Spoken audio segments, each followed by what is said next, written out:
pasar a la intervención de Matilde Iroa San Francisco, que es responsable del proyecto ISMEDI de la Universidad Carlos III de Madrid.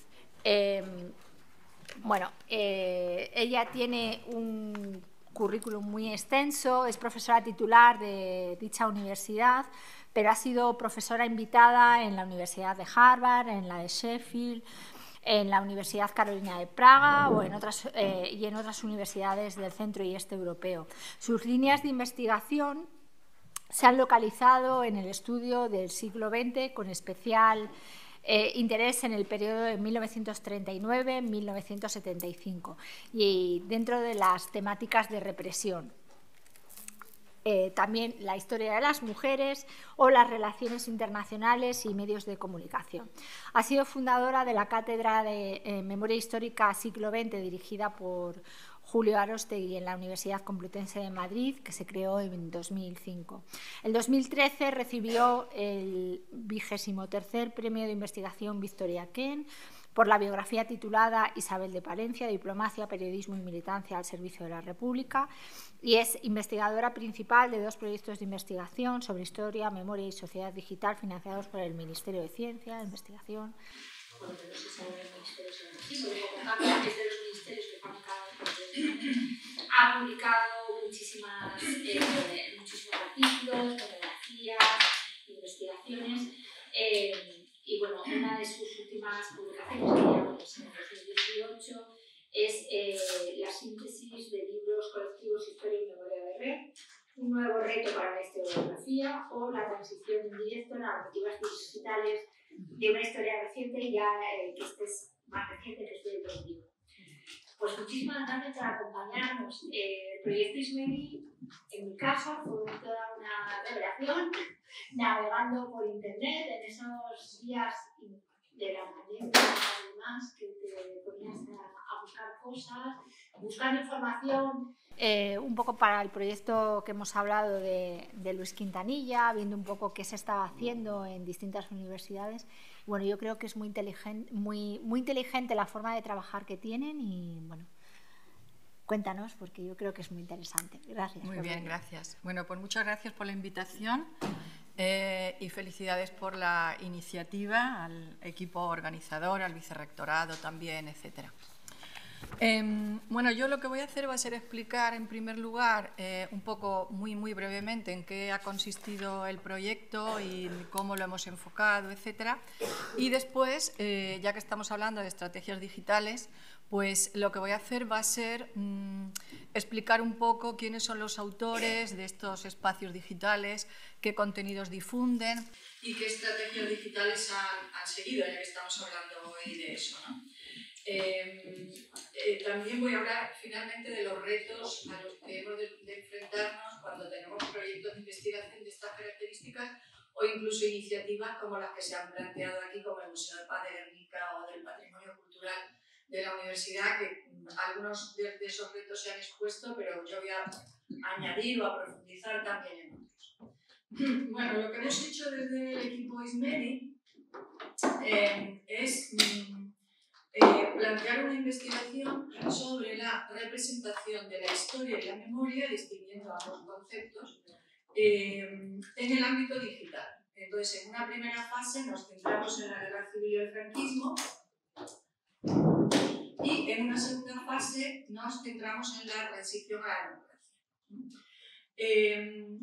Nosotros lo que vimos es que era necesario comprobar, ya que había estos proyectos se desarrollaron a partir del año 2018, entonces había un enorme movimiento social, el movimiento asociativo memorial, que estaba recuperando la memoria de los vencidos, y vimos también que bueno, ese Internet, ¿no? Ese espacio web 2.0, pues era un espacio en el que se estaba volcando mucha información, mucho activismo, y se estaba difundiendo una visión, un relato de los sucesos acontecidos durante la Guerra Civil, el franquismo, posteriormente en la transición, que merecían la pena analizar, ¿no? Es decir, qué representación de esos hechos se estaban difundiendo en la web, teniendo en cuenta que la mayor parte de nuestros estudiantes lo primero que hacen es consultar Internet, pero también el usuario normal, el ciudadano que no es estudiante, pues también se informa a través de estos espacios.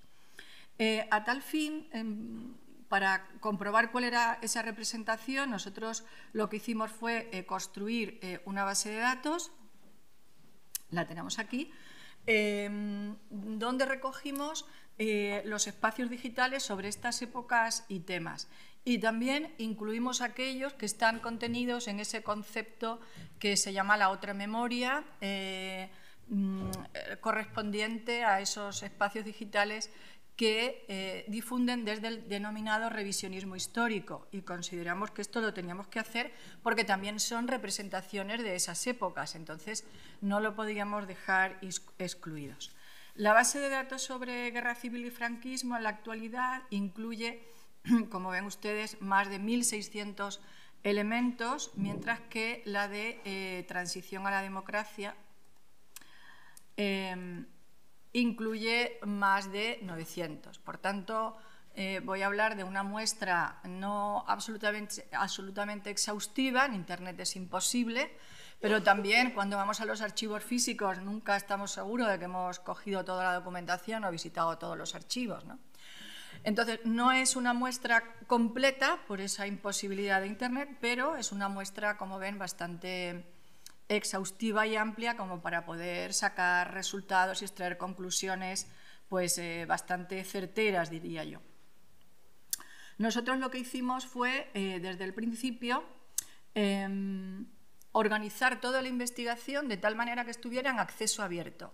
Así es que nosotros aquí, como ven, desde el quiénes somos a la explicación del proyecto, objetivos, la metodología utilizada, los resultados, la bibliografía que hemos utilizado, las actividades que hemos hecho, los socios que hemos tenido. Es decir, desde un principio nos propusimos dejar en acceso abierto todo el proceso de investigación, incluida la fuente básica, donde nosotros, o el repositorio básico, donde hemos ido recogiendo todos los registros, todos los espacios virtuales que hemos ido encontrando, de tal manera que esa base de datos al final se ha convertido en una fuente, es una fuente digital que hemos construido basándonos en el software de Omeka y organizando todos esos espacios virtuales en torno a colecciones que, como ven, las colecciones están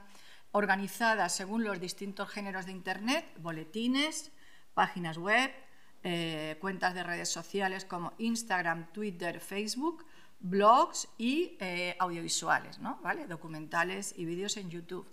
Entonces, ahí está organizado todos esos espacios por los distintos géneros de Internet y con esos registros, además de esta organización, digamos, por tipología, pues después hicimos una organización por exposiciones, ¿vale? Por temas.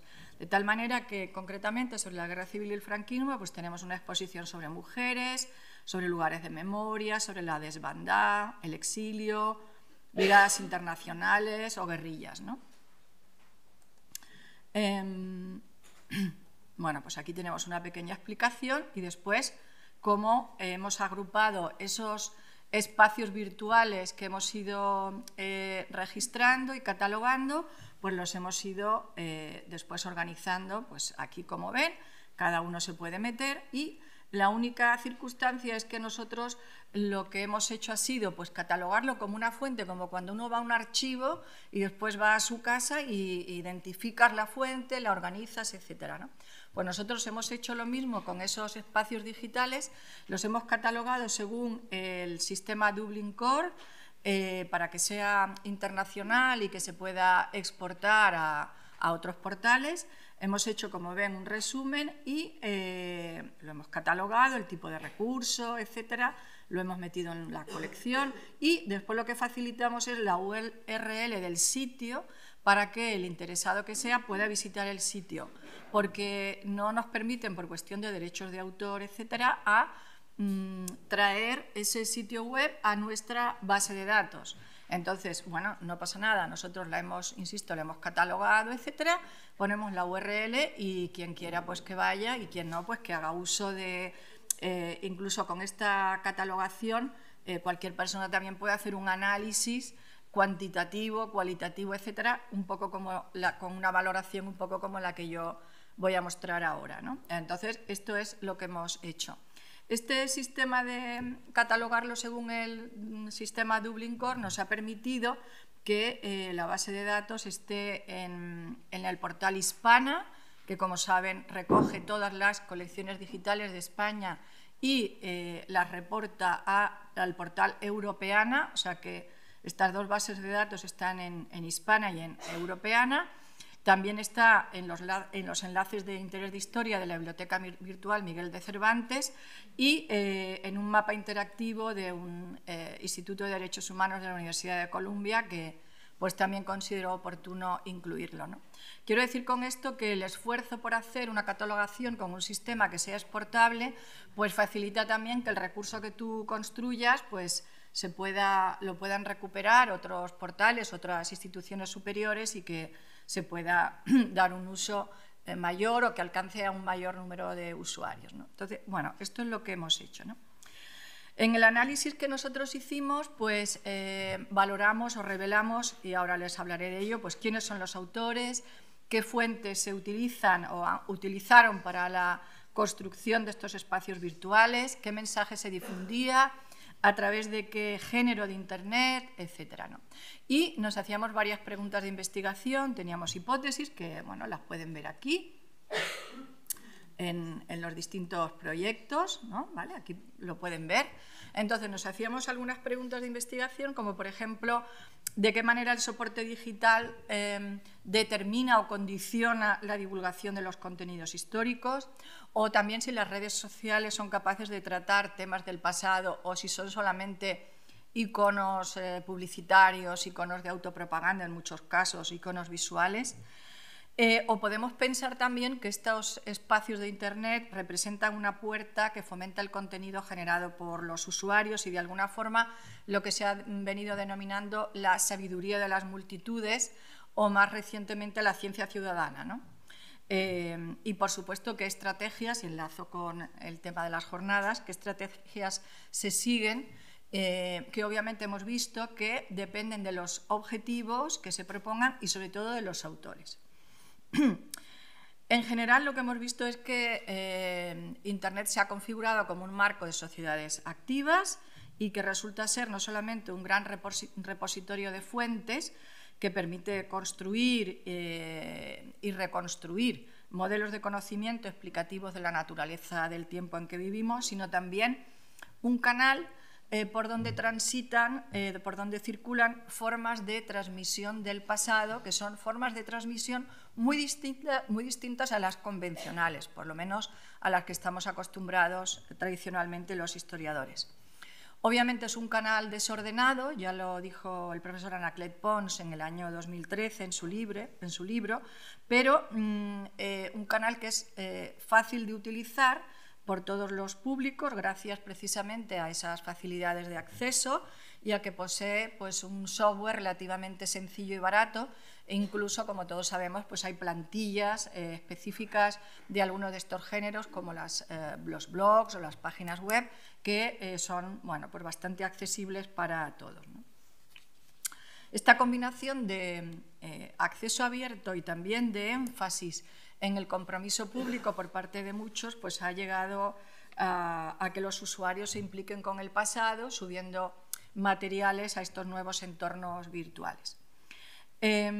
Nosotros lo que teníamos en cuenta, o lo que teníamos en la cabeza era que desde luego estos entornos online tienen efectos cognitivos sobre los ciudadanos y que perfilan un saber específico debido precisamente a las características de Internet y de la digitalización, es decir, el aspecto multimedia, ¿no? La posibilidad, como hemos visto aquí, de meter fotografías, voces, documentos, realidad virtual. Entonces, esas características de multimediación y la posibilidad de los hipertextos, la hipertextualización, pues desde luego cambian el modo en que se enmarca el pasado.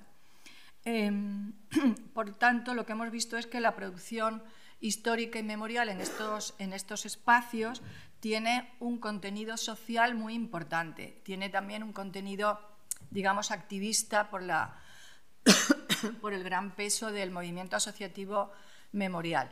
Y se ocupa no solamente de los, yo diría que incluso es minoritario, no se ocupa de los grandes protagonistas del pasado, sino de ciudadanos corrientes o de agentes sociales de segundo nivel, pero que, bueno, de pronto con estos espacios digitales encuentran un lugar, encuentran un protagonismo, encuentran una manera, los autores, de promocionar y de dar una visión diferente, más cercana, más social, como digo, pues de los hechos. Nosotros hemos encontrado a lo largo de la investigación una enorme cantidad de autores y de mensajes, de mensajes que se difunden, pero en realidad lo que hemos visto es que constituyen una gran red memorial que pretende exponer públicamente cuál ha sido el pasado de esos personajes protagonistas de esas épocas, y advertimos también de que en gran parte de estos espacios tienen un mayor número de usuarios o de visitantes que un mayor número de usuarios que de lectores de cualquiera de los libros de historia de los historiadores más conocidos, ¿no? No sé, Paul Preston, Ángel Viñas, etcétera, no tienen las ventas de sus libros, ni mucho menos comparado con las visitas a muchos espacios de YouTube o muchos espacios web que estamos viendo ahora. Por tanto, creo que la necesidad de estudiar esa representación pues es muy importante porque alcanza a un público enorme. Bien, pues ¿quiénes son los autores, ¿no? ¿Qué hemos visto de quiénes son los autores? Bueno, pues son muchos los espacios, los agentes sociales que han puesto en marcha espacios o comunidades virtuales que difunden y contribuyen a la distribución del conocimiento histórico. La mayor parte de ellos tienen como objetivo divulgar, compartir, reivindicar y homenajear a personajes o a sitios. Es decir, nosotros lo que hemos visto es que hay más memoria que historia. Podríamos decir, a grosso modo, que los espacios de memoria son de la autoría de individuos particulares, colectivos diversos, de diverso tipo, y asociaciones, ¿no? Las asociaciones del movimiento memorial. Mientras que los espacios de historia generalmente son obra de instituciones públicas, como archivos, proyectos de investigación, universidades, como hemos visto esta mañana, o también instituciones privadas como las fundaciones. Concretamente, de los más de 1.600 registros que tiene la base de datos de Guerra Civil y Franquismo, la inmensa mayoría, estoy hablando casi 75-80%, se debe a colectivos como las asociaciones del movimiento memorial, y a gran distancia se encuentran las instituciones públicas y los individuos particulares. Desde luego, los más activos en el uso de estas tecnologías, como he dicho, son las asociaciones del movimiento memorial, que han creado espacios web, sobre todo, dedicados a la amplia gama, sobre todo la amplia gama del pasado trágico, ¿no? De la represión de la Guerra Civil y el franquismo, ¿no? Espacios dedicados a la deportación, el exilio o la represión de familiares o de gente de sus localidades. De ahí que en estos espacios lo que hacen es incluir relaciones o listas de desaparecidos, de fusilados, de los, en fin, todo el gran universo de la represión. A veces elaboran microbiografías que incluso están alimentadas o corregidas no solamente con la aportación de la propia persona que envía la microbiografía de su familiar o del conocido, sino que también están alimentadas con la confirmación de historiadores que están detrás de esas páginas web y también están corroboradas o confirmadas con la inclusión de hiperenlaces que permiten ir a un determinado archivo o a un determinado sitio donde poder comprobar esos datos. También han incluido en esas páginas documentos, evidencias documentales de todo tipo o testimonios orales, visuales, etcétera, con ese objetivo de visualizar la distinta tipología de la represión o de la violencia desatada contra los represaliados. Como todos sabemos, entre las páginas más conocidas hay muchísimas.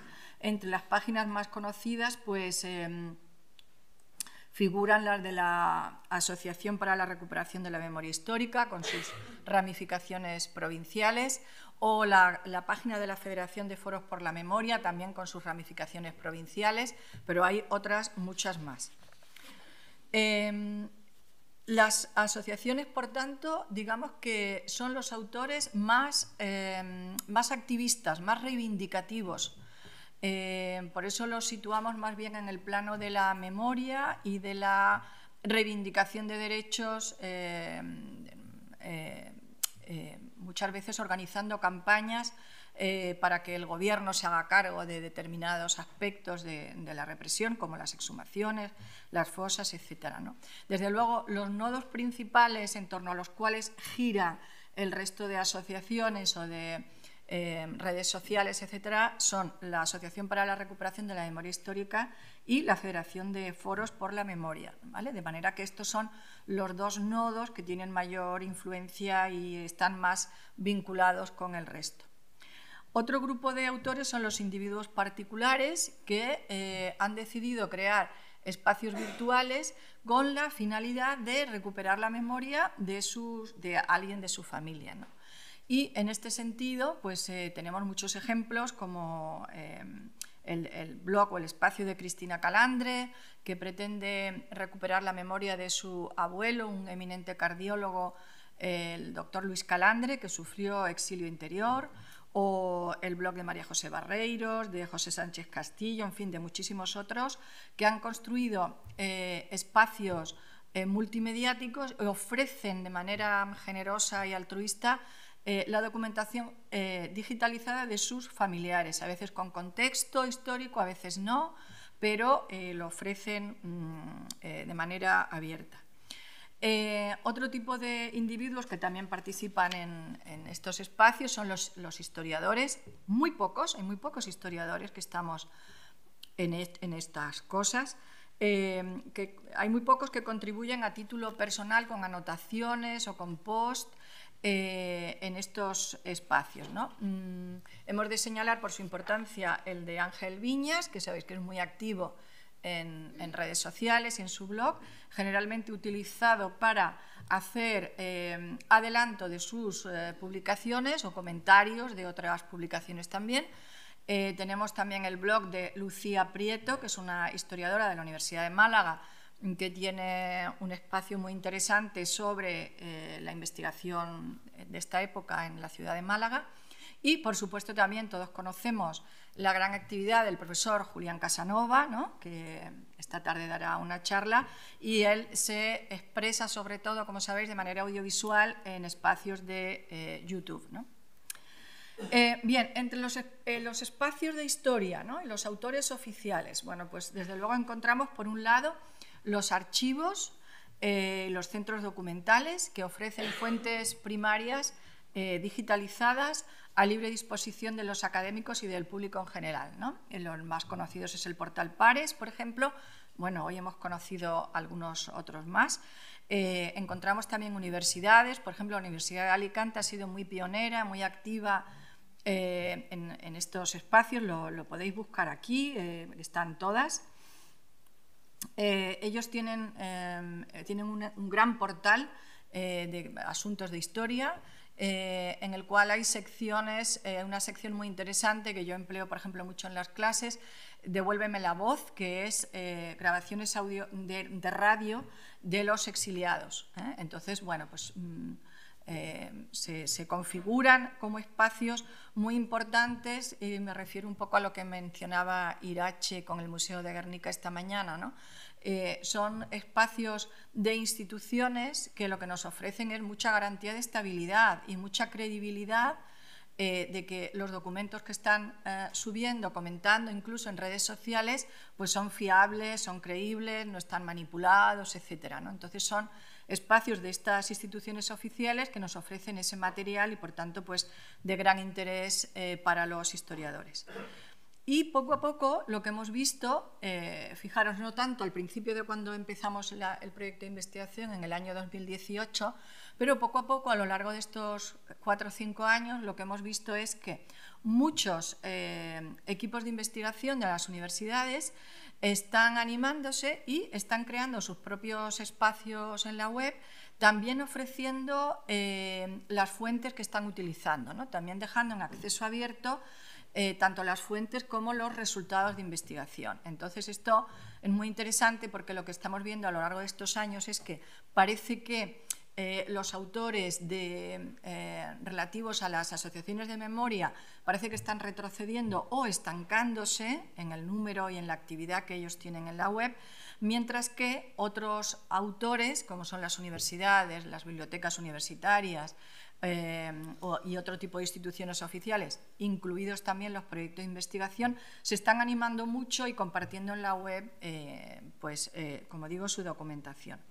Y hay muchos proyectos muy interesantes, ¿no? Señalaré, por ejemplo, la página web del grupo Hexel sobre el exilio, o el proyecto Devuélveme la voz, como les decía, de la Universidad de Alicante, el proyecto Mujer y Memoria de la Universidad de Nueva York, el proyecto Atlas Madrid de la Universidad Complutense, que está geolocalizando los sitios de la guerra, que tiene también una aplicación para móviles muy interesantes también, de tal manera que uno puede ir a un sitio y si visita pues, cualquier tipo de construcción típica de la guerra, si no la encuentra en la aplicación, la puede subir, la puede geolocalizar, entonces es muy interesante.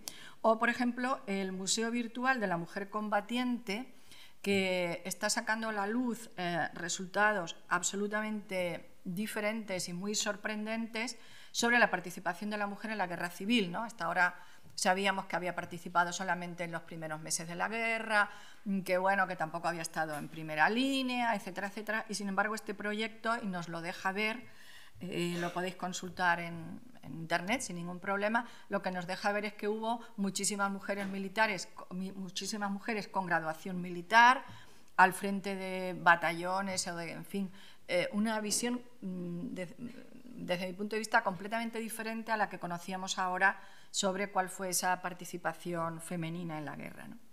Y yo veo también que, o hemos visto también que no al principio de estos proyectos, pero sí ahora hay muchas instituciones públicas que están ligadas a las comunidades autónomas, las consejerías de Derechos Humanos, de Educación, en fin, cada comunidad autónoma lo ha denominado de una manera, que se han convertido en autores de espacios de gran interés, es el caso, por ejemplo, del Instituto Navarro de Memoria, interesantísimo, todo lo que tiene en su portal, o del Memorial Democràtic de Cataluña, que están ambos muy activos en la difusión de ese pasado, ¿no? Entonces, son espacios, como digo, de instituciones públicas, ayuntamientos, por ejemplo, como el Museo de la Paz de Guernica, hay varios también así, que se están implicando y que ofrecen a estos espacios estabilidad, porque si no lo que encontramos es mucha volatilidad. Entonces ofrecen estabilidad y credibilidad, por tanto, tanto para los usuarios normales como para nosotros los historiadores, pues verdaderamente nos ofrecen unos lugares idóneos de trabajo, ¿no? Y por supuesto las fundaciones, que también son una comunidad que ha subido a internet en mucha documentación digitalizada, obviamente cada uno del personaje de su fundación, ¿no? Bueno, pues Fundación Largo Caballero, la Fundación Negrín, 1 de Mayo, etcétera. Bueno, pues conservan la historia de partidos políticos y de personajes de este tipo y están sacando mucha información, ¿no? Bien, ¿y qué contenidos se difunden? Bueno, pues los contenidos que se difunden y comparten, pues yo creo que tenemos que distinguir entre la documentación histórica digitalizada, es decir, las fuentes tradicionales, como cartas o despachos, consejos de guerra, mapas de batallas, en fin, etcétera, y las nuevas fuentes que ya han nacido digitales a pesar de que se traten de estos temas del pasado, ¿no?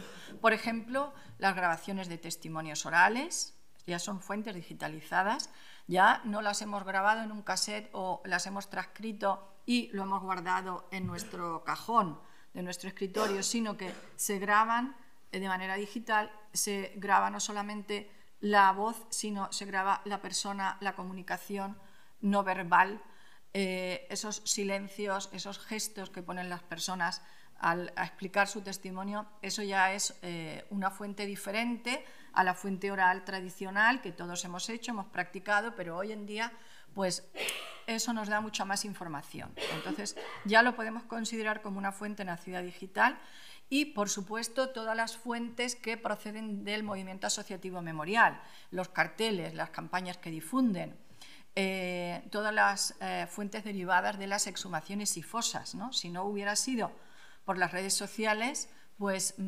difícilmente hubiéramos conocido cuál ha sido la evolución de esas campañas exhumativas. Y esta diferencia entre los contenidos tiene relación con los géneros en los que se difunden. Por eso es más habitual que la documentación archivística, que la documentación histórica, que está en los centros públicos, lo podamos encontrar en portales o en páginas web, mientras que las fuentes nacidas digitales, muchas de ellas ya lo que aparecen es en las redes sociales y también en blogs, ¿no?, de estos individuos particulares. Entre los temas, pues desde luego destacan por encima de todo lo relacionado con las víctimas del franquismo, ¿no?, con la represión, la distinta tipología de la represión, fusilados, desaparecidos, encarcelados, mujeres represaliadas, campos de concentración, cárceles, mapas de fosas, niños robados, etcétera, etcétera. Y mucha reivindicación de todos estos actores. Gran parte de estos temas, lo que hemos visto también es que coinciden con las investigaciones que han hecho los historiadores. Lo que pasa es que se difunden de una manera más divulgativa, más resumida y, sinceramente, yo soy historiadora también, pero sinceramente mucho más atractiva, precisamente por el contenido multimediático, las imágenes. Es verdad que muchas veces, me parece que lo ha señalado Chus, ¿no?, queremos ver tantas cosas o nos lo ponen tan bonito y tal que no sabemos dónde pinchar, dónde ir, etcétera, y para eso necesitamos un poquito de alfabetización digital, ¿no?, saber cómo ir, dónde ir, nosotros mismos proponernos un orden en la visita a estos sitios, etcétera, ¿no? Pero fíjense ustedes, yo creo que no se puede exigir contenidos extensos y profundos a géneros que no lo permiten, ¿no?, como las redes sociales, que están mucho más orientadas a compartir material breve que a textos largos, ¿no? Para la explicación de contenidos más extensos generalmente se utilizan los portales y las páginas web y los blogs también, y para difundirlos y compartirlos, pues las redes sociales, ¿no? En definitiva, yo creo que estos espacios se están convirtiendo, muchos de ellos, en lugares de memoria, sobre todo los espacios del movimiento asociativo memorial y los dedicados a lugares de memoria, exhumaciones y fosas, ¿no? Y allí, ¿por qué? Porque allí se reproduce, se escenifica, se comparte con mucho tipo de material diferente todo lo ocurrido en ese sitio o en ese espacio, ¿no? Yo creo que ahora es la transmisión de nuestra historia y nuestra memoria de un modo más oral, más visual.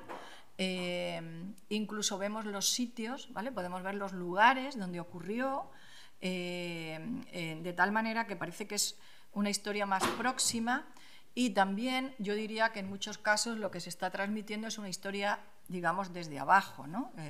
Aquella propuesta de la historiografía marxista, ¿no?, que daba mucha importancia a los personajes de la vida corriente. En este caso, pues lo vemos bastante.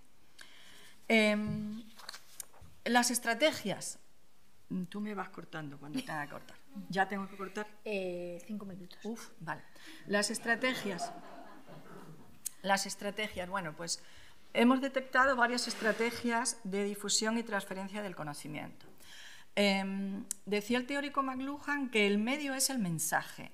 Y esto significa que cada soporte, cada género, configura la difusión de un determinado mensaje, ¿vale? Por tanto, no es lo mismo un libro de historia que una red social, que un blog, que una página web, al igual que no es lo mismo el mensaje que nosotros podemos ver en una columna romana muy propagandística que en un acta de una sesión del Senado romano, que en un despacho de un embajador. A lo mejor la información es la misma, pero el soporte determina la manera de transmitirlo. Y eso es lo que nosotros hemos visto aquí. Entonces, las estrategias de difusión deben contar con la definición de unos objetivos generales. ¿A qué público dirigirse? De un presupuesto, de una selección de los canales de comunicación, plazos y acciones a ejecutar. Y para eso hay que saber estrategia de comunicación, cosa que muchos de estos autores, pues obviamente no sabemos planificar ni sabemos cómo hacer bien estas estrategias, porque no podemos saber de todo, aunque hoy en día en los equipos pues, se tiende a ser multidisciplinar, ¿no? Pero lo que hemos visto básicamente es que sin ser expertos en estrategias, ni en planificación, ni en comunicación, lo que hemos visto es que estos autores hemos observado que si su objetivo es difundir información sobre actividades o plantear reivindicaciones que implican al gran público, entonces la estrategia son redes sociales. Sí, y también algunos autores que quieren explicar adelantos breves de sus trabajos o algunos autores que envían microbiografías, por ejemplo, la cuenta de Twitter de la Asociación de Amigos de las Brigadas Internacionales o el Museo Virtual de la Mujer Combatiente, ¿vale? Nos envía píldoras en Twitter con un poquito de esta mujer, un poquito de este brigadista o lo que sea. Es una estrategia que no es inocua, que tiene pensado al final dar esa píldora para atraer la atención de los usuarios a sus páginas web y a los espacios que a ellos les interesa, ¿vale? Pero esto es lo que hemos visto. Por el contrario, los autores institucionales, como las universidades, los archivos o los proyectos de investigación que quieren profundizar, explicar bien sus fondos, etcétera, pues entonces utilizan como estrategia de difusión portales, páginas web y todo lo que conlleva ese tipo de espacio. Es decir, como hemos visto aquí con Luis Quintanilla o con el Museo de Guernica, pues museos virtuales, visitas virtuales, configuración de espacios de 3D, todo ese tipo de modalidades están contenidas en estos portales o en estos espacios web. En los individuos particulares pues suelen utilizar los blogs, concebidos como un diario virtual donde vuelcan los datos de sus familiares, como fotos, cartas, etc., ¿no? Muchos autores utilizan las plataformas audiovisuales también.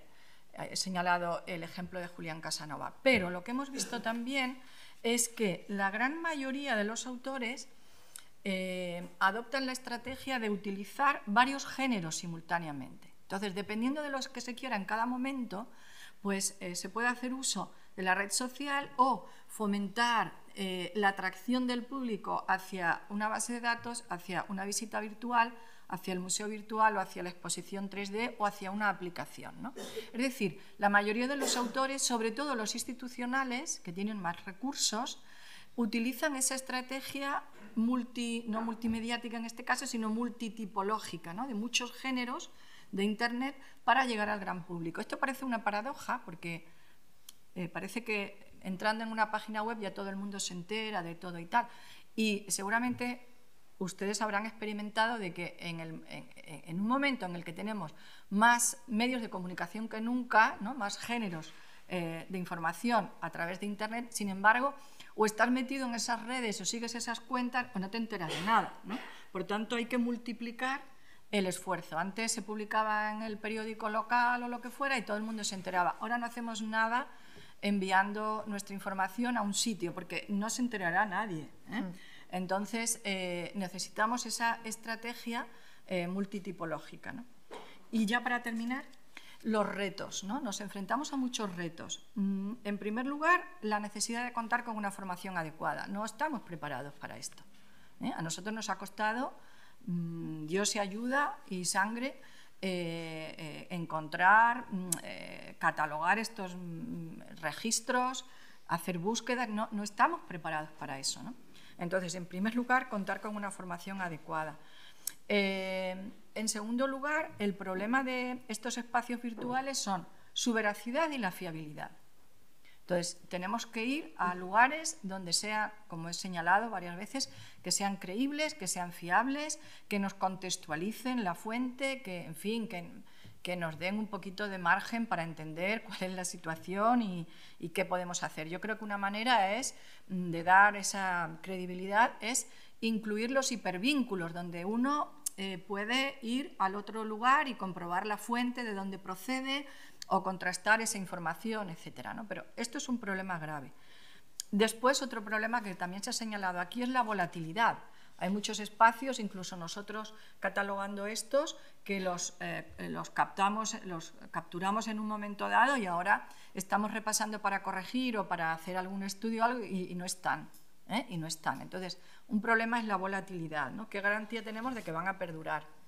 Por supuesto, otro problema es la localización. Nosotros, en muchos casos, lo que hemos hecho ha sido como cuando hacíamos la historia oral, ¿no? La búsqueda en cascada, ¿no? Encuentras uno y uno te lleva al otro, tal, pero claro, esto genera mucha incertidumbre, ¿eh? Entonces, el problema de la localización de fuentes y de estos sitios, ¿no? Es verdad que existe hispana, europeana, otros muchos lugares, pero por lo menos en el caso nuestro, que intentábamos analizar la representación digital de estos años, de estas épocas, pues era complicado. Y por último, la complejidad metodológica de la investigación, ¿vale? Es muy complejo. Tenemos que aprender técnicas metodológicas de comunicación, de sociología, de informática, etcétera, porque si no, abordar estos espacios con la formación metodológica, al menos de un historiador, no sé, de un bibliotecario o de un documentalista, pero desde luego desde el punto de vista de un historiador, o sea, es un esfuerzo ingente y yo creo que nos falta mucho por aprender, ¿no? Y finalmente, ya prometo que me callo, ¿qué aportan y qué contribuyen, ¿no? ¿En qué contribuyen al conocimiento del pasado? Bueno, desde luego las que más aportan a la historia son las páginas oficiales, porque claro, son las que tienen la documentación histórica tradicional digitalizada, ¿no? El resto de lugares virtuales lo que nos aportan es mucha información sobre la memoria. Yo creo que hay temas que no podríamos conocer ahora con la intensidad que lo conocemos si no hubiera sido por estos espacios y por las redes sociales. Por ejemplo, como he dicho, el movimiento asociativo memorial tienes que analizarlo por las redes, y por estos espacios. O la cuestión de las exhumaciones y las fosas. Tenemos ya 2 o 3 libros al respecto, pero la actualidad del día a día de la exhumación nos viene por las redes, ¿no? No son suficientes para reconstruir el pasado. Estos espacios no son suficientes. Nosotros tenemos que ir a los archivos, como historiadores estoy hablando, ¿vale? Tenemos que ir a las fuentes archivísticas. Lo que aportan estos espacios es mucha divulgación. Son un complemento visual, audiovisual, diría yo, a los trabajos de los historiadores, y lo que aportan sobre todo es la divulgación y la distribución del conocimiento histórico a todos los públicos. Entonces, la labor teórica de investigación, etcétera, que nosotros hacemos, que se queda en los libros, como se ha dicho aquí antes, o incluso ni siquiera tesis doctorales se publican libros ni nada, es un buen sitio para difundirlo. con un lenguaje accesible, con un lenguaje divulgativo. Tenemos la posibilidad de incluir los típicos anexos de las tesis doctorales que se quedan ahí en el sueño de los justos. Tenemos la posibilidad de incluir estos materiales y, por tanto, que el conocimiento se distribuya mejor. ¿Quién ha hecho una revelación especial sobre el pasado en estos espacios? Pues la gente que está en los proyectos de investigación y que deja los resultados en acceso abierto. Estos son la contribución que han hecho a la historia, ¿no? a la reconstrucción del pasado. El resto, estoy hablando siempre, perdón, que no lo he dicho al principio, estoy hablando siempre de espacios virtuales y de redes sociales especializados en estos temas. Yo no hablo de la marabunta de redes ni nada de eso, en la cual no me meto, ¿vale? Pero todos estos sitios especializados, insisto, lo que aportan sobre todo es la distribución del conocimiento histórico, la difusión, la divulgación, el homenaje, la reivindicación. Pero grandes descubrimientos se hace a partir de las investigaciones y no tanto de estos colectivos que se están moviendo por la red. Tenía más cosas, pero bueno, yo creo que con esto es suficiente. Muchas gracias.